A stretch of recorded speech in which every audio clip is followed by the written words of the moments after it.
যেখানে মাহাতিমের ভেতরে অভিমান অপেক্ষা অবজ্ঞার সুরগুলো হিংস্রতার দুনিয়ায় ধাবমান, অন্যদিকে তখন অব্যক্ত অপ্রকাশ্য অবসন্ন হৃদয়ের ব্যাকুলতা ক্রমশ বেড়ে যাচ্ছে মেহনুরের।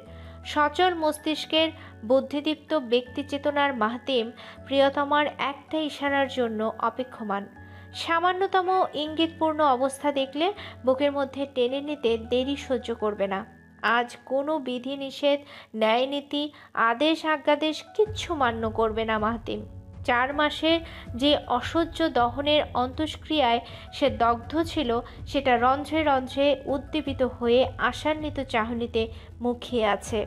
অনেক চিন্তাভাবনার হিসেব কষে শেষমেশ নিজেকে চূড়ান্ত রূপে খোলাসা করার উদ্দেশ্যে ঠোঁট থেকে হাত সরালো মাহাতিম।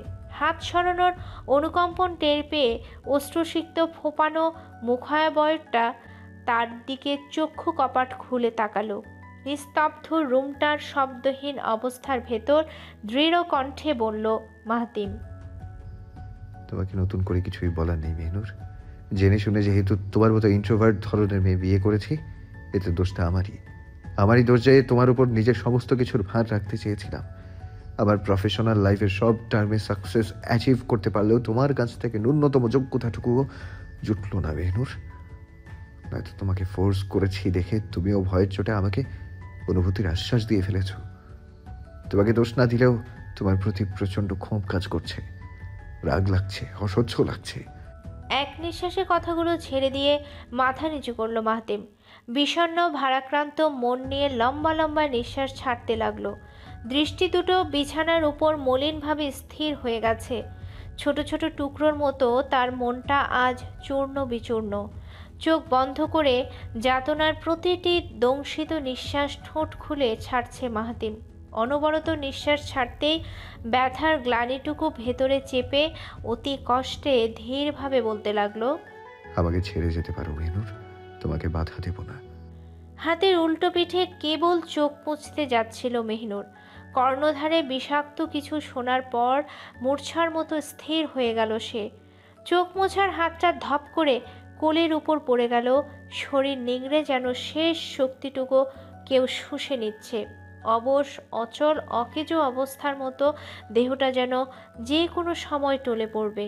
মাথাটা মারাত্মক ঝিমঝিম করছে। অনেক চেষ্টা শেষে শুষ্ক ঠোঁটে জিভ বোলালো মেহনুর। আস্তে আস্তে ঢোক গিলে গলদেশটা ভিজিয়ে মাহাতিমের দিকে স্বাভাবিকভাবে তাকালো। অসভ্য উপাধি পাওয়া মানুষটা এখনও তার নিচু মাথাটা তোলেনি। কি সুন্দর নিঃসংকোচে বলে দিল, ছেড়ে যাও। মেহনুর হতবিহ্বল অবস্থায় থরথর করে কাঁপতে থাকা হাতটা এগিয়ে মুঠোবন্দি করা হাতটা ধরল। শক্ত হাতটা কুড়িয়ে নিতেই হঠাৎ মাথা তুলে কপালে ভাঁজ ফেলে কৌতূহলী দৃষ্টিতে তাকালো মাহাতিম। ঠোঁট নাড়িয়ে বলে উঠল, কি করছো বে? কথাটুকু অর্ধপূর্ণ হয়ে গলায় আটকে গেল মাহাতিমের। সে আর কথাটা সম্পূর্ণ করার সুযোগ পেল না। শীতের শিশির ফোঁটা যেমন পাতার বুকে আশ্রয় পেয়ে সেখানেই জলজল করে নিজের দীপ্ত মহিমা ছড়িয়ে দেয়, তেমনি মাহাতিমের শক্ত প্রশস্ত বুকটার উপর নিজের চাপা অনুভূতি উন্মুক্ত করে মনের ক্লিষ্টের দহনে হু হু করে কেঁদে ওঠে মেহনুর। সাদা শার্টের বেশে ঢেকে থাকা মাহাতিমের দেহটা আজ নিজের কাছে রাখার চেতনায় খামচে ধরেছে। ওই দীর্ঘাটে মানুষটার পেশিবহুল পিঠটাকে আষ্টে পৃষ্ঠে আঁকড়ে ধরল মেহনুর। তার বুকটার মধ্যে নির্দ্বিধায় নির্বিঘ্নে মুখ গুজে দিল সে। পিঠের উপর সাদা শার্টটাকে মুঠোর মধ্যে খামচে ধরতেই নখের আকস্মিক ব্যথায় তৎক্ষণাৎ চোখ বন্ধ করল মাহাতিম। অমনি দুপাটি দাঁত শক্ত করে ব্যথাটা হজম করে চোখ খুলে তাকালো। মাথাটা ঈষৎ নিচু করে নিজের বুকের দিকে তাকাতেই কান্নায় ফুলে ফুলে ওঠা মেদহীন পিঠটার দিকে চোখ পড়ল তার। গাঢ় বেগুনি রঙের ব্লাউজটা যথেষ্ট পাতলা, সেই সঙ্গে শীত নিবারণের জন্য যথেষ্ট অনুপযুক্ত পোশাক। চুলের খোপাটা খুলে ঘাড়ের নিচে ঝুলে আছে। ব্লাউজ ও শাড়ির মধ্যবর্তী অংশটুকু উন্মুক্ত হয়ে কোমরের টান টান চামড়াটা পরিদৃষ্ট। রুমে থাকা মৃদু মাত্রায় সচল এসির হিমে স্বল্প উন্মুক্ত পিঠের সমস্ত পশম কাঁটা দিয়ে দাঁড়িয়ে আছে। শরীরটা ভয়াবহ ঠান্ডা মেহনুরের। মাহাতিম দ্রুত তার খুলে রাখা জ্যাকেটটা হাত বাড়িয়ে ডান পাশ থেকে নিতে গেলে বাধা দিল মেহনুর। অস্ফুট সুরে ফুঁপিয়ে উঠলে আটকে আসা গলাতেই বলতে লাগলো, আমার হাতে কালি লেগে গেছিল। আমি কালি পরিষ্কার করতে ওয়াশরুমে ছিলাম। আমার ভাগ্য খারাপ। আমি জানতাম না আপনি আমায় ডেকেছেন। আমি সত্যিই পানির আওয়াজের জন্য আপনার ডাক শুনতে পাইনি। যদি একবার বুঝতাম, যদি একবার জানতাম আপনি চলে এসেছেন, আমি কখনোই ওই ভুলগুলো করতাম না। আমাকে এত বড় শাস্তি দেবেন না। দোহাই, আমাকে ক্ষমা করুন। আপনাকে ছেড়ে যাওয়ার সাধ্যটুকু আমার নেই। আমি নিজেই স্বাভাবিক থাকবো না। আমার অবস্থা আপনি ছাড়া কে বোঝে বলুন? কেউ তো আপনার মতো আমার মুখের দিকে তাকিয়ে আমার ভেতরের অবস্থা বোঝে না। আমি কিচ্ছু পারি না। ঠিকঠাক মতো কিছু বলতেও পারি না। আমার কথাও এলোমেলো হয়ে যায়। আমি কোথায় যাই বলুন? আম্মা, বড় মা, বুবু, দাদা ভাই কেউ এখানে নেই। প্রতিদিন দেখতাম আপনি সবার সঙ্গে ফোনে কথা বলছেন। আমি পাগলের মতো অপেক্ষায় থাকতাম, অথচ দেখতাম আপনি কল কেটে দিতেন। আপনার সাথে একটু কথা বলার জন্য কত অপেক্ষায় থাকতাম আপনি জানেন না। যাওয়ার দিন যখন ভুলবশত কিছু বলে ফেললাম, সেটার জন্য আপনিও আমার সাথে কথা বলা বন্ধ করে দিলেন। আপনি বিয়ের আগে ভালো ছিলেন, বিয়ের পর আপনি আমাকে আর মূল্য দেন না। আপনি আমাকে ছাদের রুমে একা একা থাকতে বলছেন। আমি শত ভয় পাওয়া সত্ত্বেও দ্বিমত করিনি। একা একাই ওই রুমটার ভেতরে থেকেছি। যতবারই দুঃস্বপ্ন দেখতাম, মনে মনে ওই অন্ধকারের ঝুপড়িতে আপনাকে হাতড়ে হাতড়ে খুঁজতাম। আপনাকে আমি পেতাম না। আপনাকে ছাড়া আমার এই শহরের মধ্যে থাকার সাহস নেই। আমি গেয়েও অচল, গাধা। আমি কারোর সাথে সখ্যতা করতে পারি না। আমি কিচ্ছু করতে পারি না। কাউকে মন খুলে দুটো কথা বলতে পারি না। আমার চুপচাপ আচরণ দেখে সবাই আমাকে অহংকারী ভাবে। আমি কি করব বলুন? আমি নিজেও জানি না কিভাবে কি করব।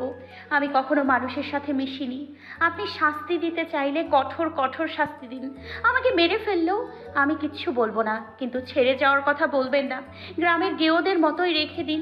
উপন্যাসের ওই অবলাদের মতোই ফেলে রাখুন। আমি ওই অবলাদের মতোই ঘরের এক কোণে থেকে যাব, তবুও ছেড়ে যাব না।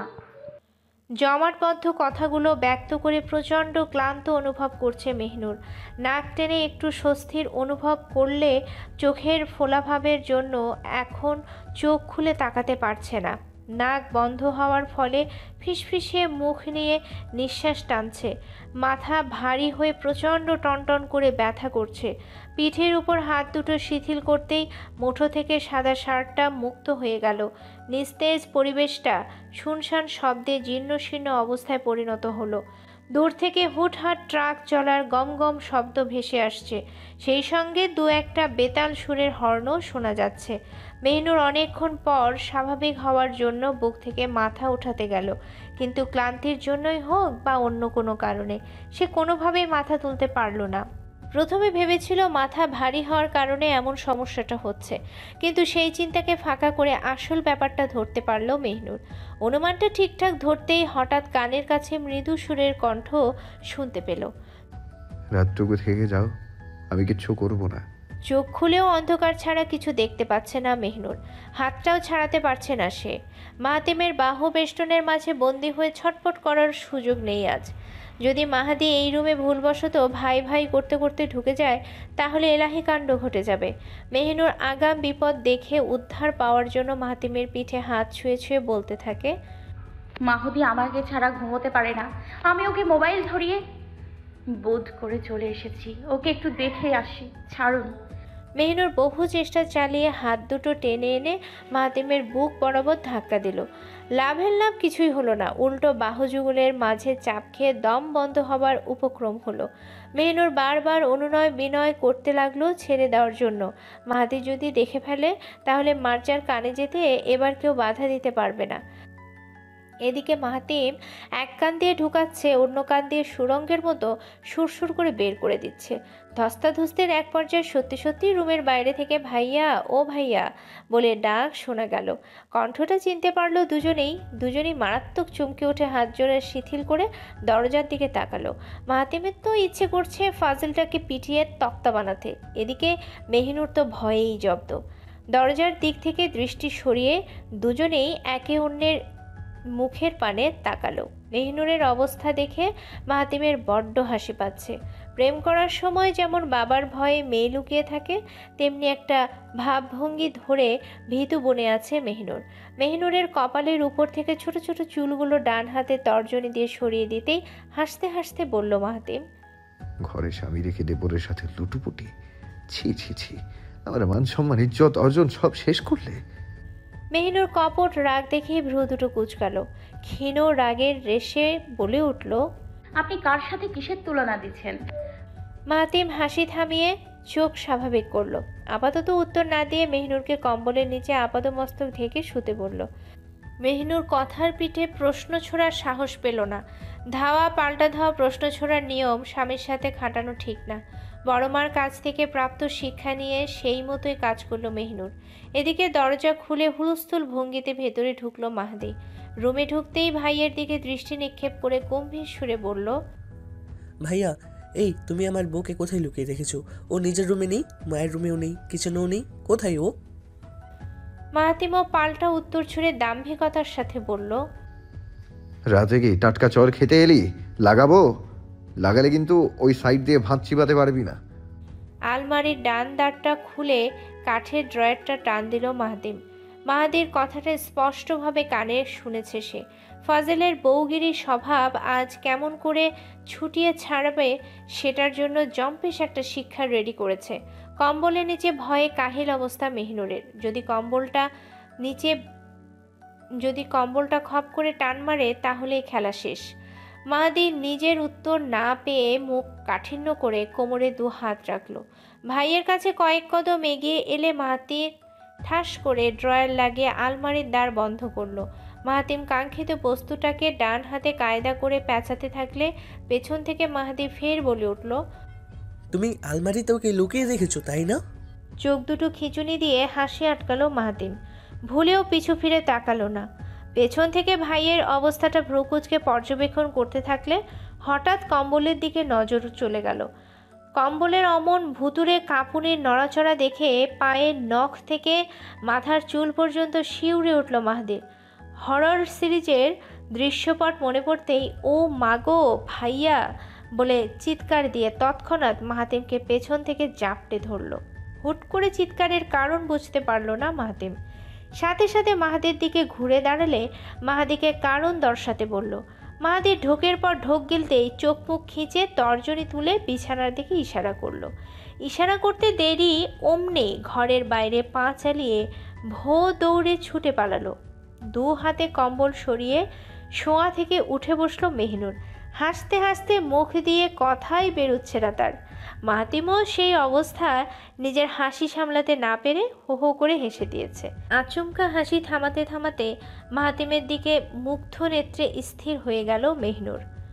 অসভ্য নিষ্ঠুর বেপরোয়া মানুষটার হাসিটা আজ মেহিনুর উপন্যাসের চরণযুগল মনের ভুবনে আওড়াতে লাগলো। মলিন মুখে ফুটুক হাসি, জুরাক দুনয়ন, মলিন বসন ছাড়ো সখা পুরো আবরণ। সল্লাসে মেতে উঠল আনসারি নিবাস। কেউ বুঝতে পারেনি, ভাবতে পারেনি মাতিম হুট করে সকলের মাঝে ফিরে আসবে। যেখানে আসার কথা ছিল 6টা মাসের ব্যস্ত জীবন কাটিয়ে, সেখানে 4টা মাসের হাড় ভাঙা ক্লান্তি শেষে আচমকা সে ফিরে এসেছে। মাতিমের আগমনে পুরো বাড়ির আবহাওয়া আনন্দ মেলায় রমরমা। তবুও দুটি মানুষের মন যেন ভার হয়ে আছে। রজনী ও অনামিকা এবার যেন সুযোগের অবস্থা দেখে রসালো ঠোঁটে হাসল। এদিকে মাতিম আসতে না আসতেই দলবলকে খবর দেওয়ার মতো মহৎ কাজটা করে ফেলেছে। এবারও সে বাড়ির বাইরে বেড়ানোর পরিকল্পনা করে রেখেছে। মার্জা এ নিয়ে কোনো দ্বিধা প্রকাশ করলেন না। তিনি জানেন ছেলে এবার তার কোনো কথা শুনবে না। মাহাতিম যেহেতু বেড়ানোর এহলান করেই দিয়েছে, তার মানে যত ঝড় বৃষ্টি হোক না কেন সে যথাসময়ে সব কিছু রেডি করে ফেলবে। একই সাথে বন্ধু দল এবং ভাই বোনেরা ঠিকই যথাসময়ে হাজির হয়ে যাবে। পরদিন ভোরের আলো ফুটতে না ফুটতেই সকলের আসার খবর আসতে লাগলো। মেহনুর একের পর এক খবর শুনে আশ্চর্যে হতবাক। বাড়িতে আসতে দেরি, অথচ বাড়ির হুল্লোড় ফিরতে দেরি হলো না। মার্জাকে ওষুধ খাইয়ে হাত মুখ ধুয়ে নিচে নামলো মেহনুর। রাতে মাতিমের সাথে থাকা সম্ভব হয়নি। সে নিজেই মেহনুরকে মার্জার রুমে ঘুমোতে পাঠিয়ে দিয়েছে। কেন দিয়েছে মেহনুর সেটা জিজ্ঞেস করেনি। সকালের নাস্তার আয়োজনটা সিরাজ কাকা ও সাবু খালা সামলাচ্ছে। রান্নাঘরে সব কিছু কত দূর এগিয়েছে সেটা দেখার জন্য সেখানে উপস্থিত হলো মেহনুর। পরোটার তলায় একটুখানি তেল ঢেলে মেহনুরের উদ্দেশ্যে বলল, খালা। ট্রেতে চটপট কফির মগটা রেখে চুলাটা মৃদু আঁচে কমিয়ে সাবু খালা চলে গেল। বৃদ্ধ সিরাজ একে একে সব নাস্তা প্রস্তুত করে অন্য কাজের জন্য বেরিয়ে পড়ল। মেহনুর সব কিছু ঠিকঠাক দেখে অন্য চুলায় চায়ের পানি বসালো। সকাল সকাল মার্জাকে 1 কাপ আগুন গরম চা না দিলে তিনি মুখ ফুলিয়ে বসে থাকেন। মেহনুর বাদে অন্য কারোর হাতে চা খেতে তিনি যথেষ্ট নারাজ। সারি সারি তাক থেকে চা পাতার বয়াম নিয়ে গোল ঢাকনাটা ঘোরাতে ঘোরাতে খুলতে লাগলো মেহনুর। চুলার কাছে চায়ের 2 কাপ এবং দুধ চিনি রেখে দিল। পরিষ্কার ছাঁকনি দিয়ে চায়ের কালচে লিকারটা কাপে ঢেলে নিতেই চামচ দিয়ে দুধ মিশিয়ে নিল। চিনির পরিবর্তে মার্জার কাপে 0 সুগারের ছোট্ট ট্যাবলেট ছেড়ে দিল। পুনরায় যখন চায়ের কাপে চামচ নাড়াতে ব্যস্ত হলো, তখনই দমকা হাওয়ার ন্যায় পিঠের উপর উষ্ণ সূচকের লহমায় চমকে উঠল মেহনুর। সমস্ত শরীরের সাথে সাথে হাতটা শিউরে উঠতে আঙুলের ডোর থেকে ফসকে গেল চামচটা। তখনই টস করে চামচটা কাপের গায়ে শব্দ করে উঠল। চোখ দুটো আচ্ছন্নের মতো তৎক্ষণাৎ বন্ধ হয়ে এলে পেছন থেকে একজোড়া হাতের আগমন টের পেল মেহনুর। হাত দুটো ধীর গতিতে কোমরের ধার থেকে ধেয়ে এসে পেটের উপর বেষ্টন করে ধরল। দফায় দফায় অধর যুগলের ছোট্ট ছোট্ট পরশ যেন পিঠের পরিখায় ছাপিয়ে দিতে উন্মুক্ত ছিল। ক্রমে মেহনুরের হাত দুটো মুঠো হয়ে গেল। জানালার গ্লাস গলে সোনালি সূর্যের আলোটা পাতার ফাঁক ফোকর দিয়ে ঝাঁঝরা হয়ে রান্নাঘরে প্রবেশ করছিল। স্নিগ্ধ সকালের মনোহর পরিবেশ যেন নীরব সাক্ষী হয়ে সব দেখতে লাগলো। রুদ্ধপ্রায় নিঃশ্বাসে চোখ দুটো খুলল না মেহনুর। মনের উপর বশীভূত অবস্থার জন্য দেহের উপরও চঞ্চলতার উচ্ছ্বাস এসে ভর করেছে। শক্ত করা মুঠো দুটোর আঙ্গুল আস্তে আস্তে আলগা করল মেহনুর। কাপের কাছ থেকে হাত নামিয়ে পেটের উপর থাকা হাত যুগলের ওপর আস্তে করে রেখে দিল। কোনো মতে আধো আধো গলায় স্বর নামিয়ে ঘোরাক্রান্ত মানুষটার উদ্দেশ্যে বলল, এটা রান্নাঘর, ছেড়ে দিন না। পিঠের উপর কার্য সাধন করা মাহাতিম নিঃশব্দে হেসে ফেলল তখন। মেহনুরের কণ্ঠ যে ভীতু বনে গেছে সেটা আন্দাজ করে ঠোঁটে প্রগাঢ় হাসি ফুটিয়ে তুলল। নিঃশ্বাসের অবস্থা প্রখর হয়ে গেছে। বারবার পেটের ওঠানামার জন্য নিজের হাত দুটো সমান তালে ওঠানামা করছে। মেহনুরকে ছেড়ে দিয়ে যদি নিজের দিকে ঘোরানো হয় তাহলে সে কি লজ্জায় মাতিমের দিকে তাকাতে পারবে? অতি লজ্জায় তার ছোটোখাটো মুখটা কি রক্ত যাবার মতো লাল হয়ে যাবে না? এই যে আদরে ভঙ্গির আচরণগুলো করলো, ছোট ছোট স্পর্শে ছুঁয়ে দিল, এইসবের ব্যতি রেখে সে কি লজ্জায় বোধ হবে না?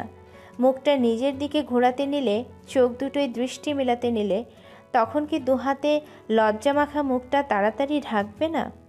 মাহতিম মনের মধ্যে অজস্র কথা ভাবতে থাকলে পিঠের উপর থেকে ঠোঁট সরিয়ে আনলো। তার নিচু করা মাথাটা উপরে তুলতেই মেহনুরের ডান কাঁধে থুতনি ছেড়ে দিল। সদ্য শেভ করা ক্লিন গালটা সন্তপর্ণে মেহনুরের ডান গালে ছুঁয়ে দিতেই চোখ বন্ধ করে বলল, এটা যদি আমাদের রুম হতো তখন কি আগলে রাখতে? লজ্জায় নিজেকে আড়াল করতে চাইছে মেহনুর। এত লজ্জা, এত চাপা অবস্থা নিয়ে এই মানুষটার সামনে দ্বিতীয়বার পড়া যাবে না। তার মুখে তো কিছু আটকায় না। তার মধ্যে কখন কি বলে ফেলে তারও কোনো নিশ্চয়তা নেই। মেহনুর ঢোক গিলে চোখ খুলে দরজার বাইরে দৃষ্টি দিল। কেউ এখনও দেখেনি দেখে স্বস্তির নিঃশ্বাস ছাড়তেই পেটের উপর থেকে চাপযুক্ত বন্ধনটা ঢিলে হয়ে গেল। কাঁধ থেকে ভারী থুতনিটা সরে যেতেই চুলার একটু পাশে ঠিক ডান দিকটায় উঠে বসলো মাতিম। ঠান্ডা হয়ে আসা চাটা ফের গরম দেওয়ার জন্য চুলায় বসালো মেহনুর। একবারের জন্য সে মাতিমের দিকে চোখ তুলে তাকালো না। একটু আগের চনমনে ভাবটা এখনও দেহের শিরায় শিরায় দোল খেয়ে ঘুরছে। যদি চোখের ভাষায় সেটা ধরা খেয়ে যায় তাহলে ঘোর বিপদ আসন্ন। মাহাতিম মিচকি মিচকি হাসিতে মেহনুরের কাণ্ড কারখানা দেখতেই সরল গলায় বলল, ম্যাডাম, আপনার হাতের 1 কাপ চাই। মেহরবানি করে যদি মাহাতিম আনসারির খায়েশটা পূরণ করতেন তাহলে পুরো নেভি টিম আপনাকে কুচকাওয়াজের সংবর্ধনা দিত। চুলার টকবগে চায়ের দিকে তাকিয়ে থাকতেই হঠাৎ মাথা নিচু করে হেসে দিল মেহনুর। শব্দহীন ভঙ্গিতে হাসতে থাকলে হাসি হাসি চোখ তুলে মাহাতিমের দিকে তাকালো। এক পশলা প্রাণবন্ত হাসি দিয়ে বলল, ছি। ফিরতি উত্তরটা শুনে আশ্চর্য হতে গিয়ে হেসে ফেলল মাহাতিম। একটু হলেও হোক মেহনুরের বরফতুল্য জড়তা দিনকে দিন সময়ে সময়ে উষ্ণ সাহচর্যে গলতে শুরু করেছে। মাহাতিম চুপ করে হাসি মুখে মেহনুরের দিকে তাকিয়ে রইল। ধোঁয়া ওঠা চাটা দুবার দু দফায় গরম করে দুটো কাপে ঢেলে নিল মেহনুর। একটা কাপের তলায় পিরিচ দিয়ে সেটা মাহাতিমের দিকে এগিয়ে দিল। বাড়িয়ে দেয়া কাপটার দিকে এক পলক তাকালো মাহাতিম। পরক্ষণে মেহনুরের দিকে তাকিয়ে পলকহীন দৃষ্টিতে বলল, চিনিটা যদি চেখে দেখতেন, আমার মতো ব্যস্ত মানুষটার কষ্টটা একটু কমে যেত। কথাটার ইঙ্গিত বুঝতে একটু সময় লাগলো না। চট করে পুরনো দিনের স্মৃতি কথা মনে পড়ল। সেই রাতের বেলা সবাই যখন ঘুমের রাজ্যে নাস্তানাবোধ, তখন একাকী রান্নাঘরে চায়ের পসরার সামনে হাজির হয়েছিল এই অসভ্য খ্যাত লোকটা। সেদিনও একই কায়দায় এক কাপ চায়ের ফরমাশ করেছিল সে।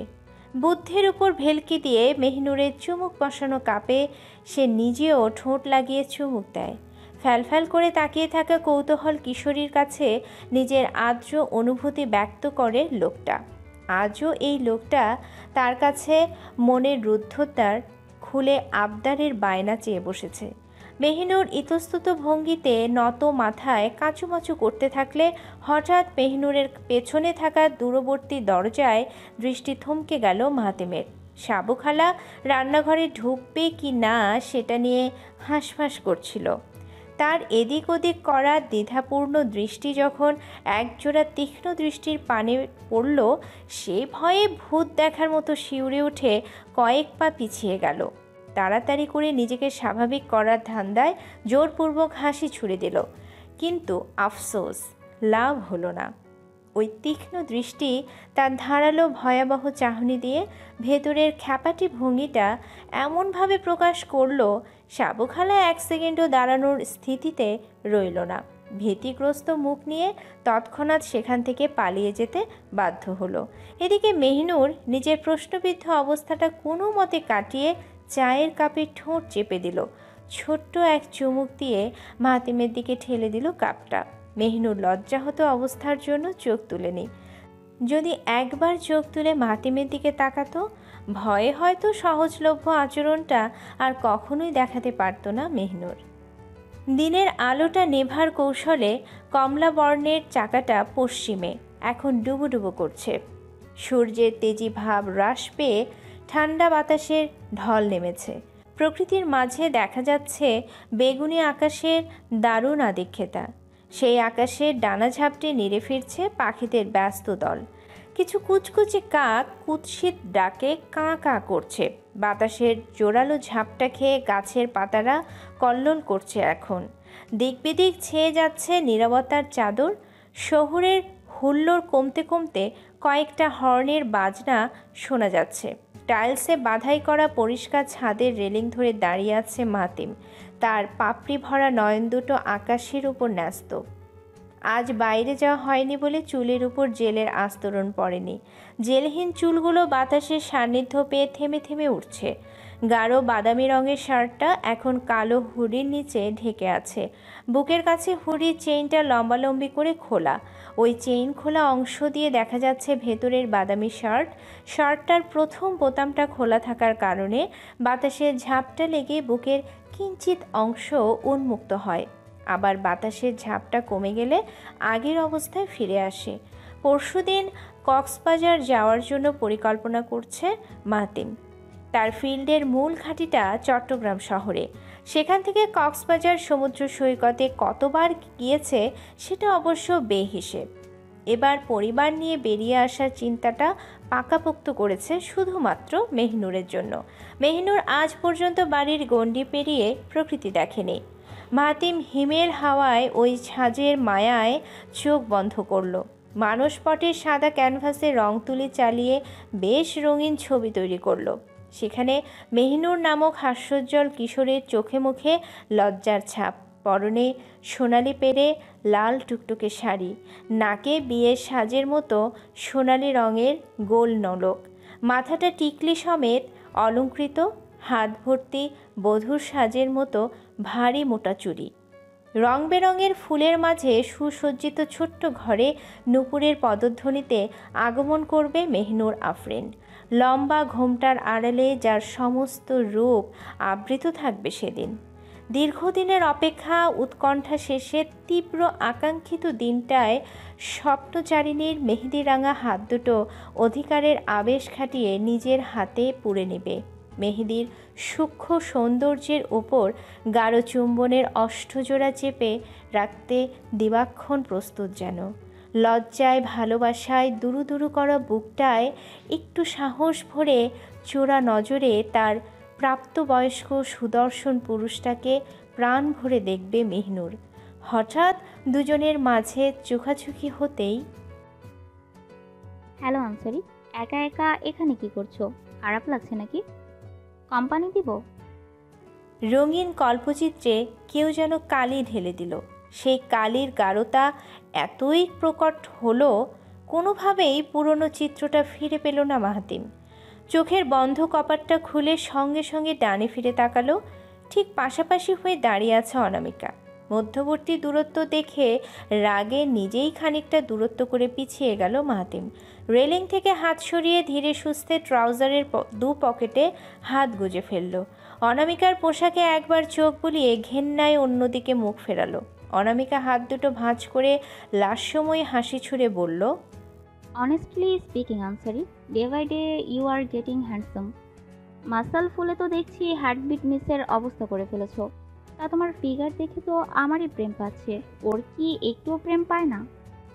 অনায়াসে কথাগুলো বলে দিয়ে টসটসে চোখে আপাদমস্তক দেখতে লাগলো অনামিকা। একদিন এই যুবপুরুষের উপরই নিয়ন্ত্রণ হারাতে বসেছিল সে। হারাতে গিয়ে নিজের সম্ভ্রম ব্যক্তিত্বের উপর এমন অপঘাত খেলো, সেটার মাসুল এখনও মনের মধ্যে দগদগে হয়ে আছে। অনামিকার তেরছা খোপায় খ্যাপার পরিবর্তে বাঁকা হাসি দিল মাহাতিম।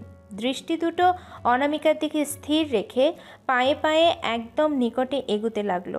এমন দৃশ্য দেখে লাস্যময়ী হাসিটা উবে গিয়ে এক লহমায় আতঙ্কগ্রস্ত দৃষ্টি ধারণ করলো।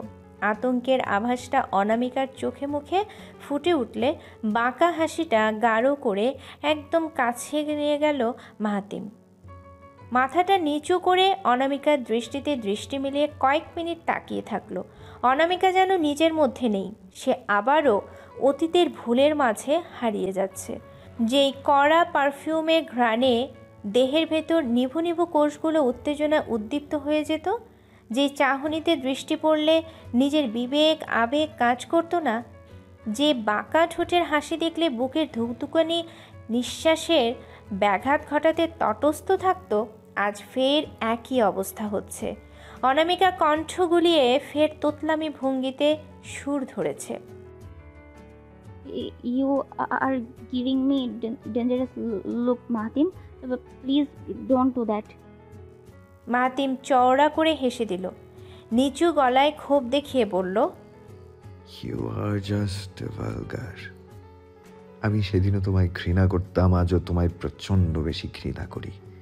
তুমি আমার মেহনুরের কাছ থেকে দূরত্ব বজায় রেখে চলবে।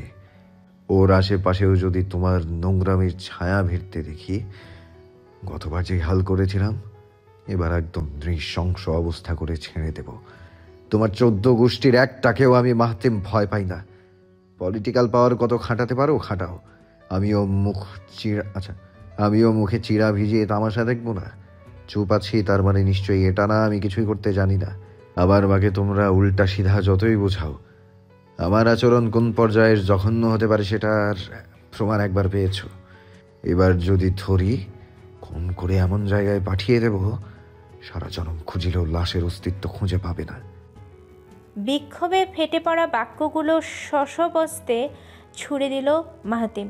নিচু করা মাথা স্বাভাবিক করে কয়েক পা পিছিয়ে গেল। বিদ্যুৎ পৃষ্ঠের মতো শক্ত থাকা অনামিকা থরথর ঠোঁটে স্থির চোখে কাঠ হয়ে দাঁড়িয়ে রইল।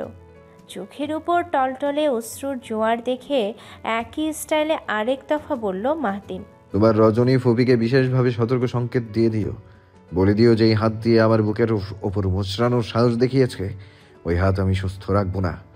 চললাম।